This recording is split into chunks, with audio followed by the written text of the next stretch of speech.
नमस्कार, माझे नाव आदित्य रघुनाथ जोगम. मी इयत्ता 7वी मध्ये शिकतो. माझी शाळा माध्यमिक विद्यालय कळंबा पाचगाव. मी एके दिवशी दुकानामधून घरी येत होतो तेव्हा मी पाहिले की काही लोकांनी काहीतरी खाऊन त्याचा कचरा तेथेच टाकला. मी तेथे गेलो व त्यांना म्हणालो, आपल्या देशात खूप कचरा आहे.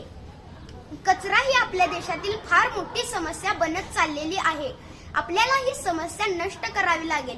याची सुरुवात तुम्ही हा कचरा उचलून कचरापेटीत टाकून करू शकता.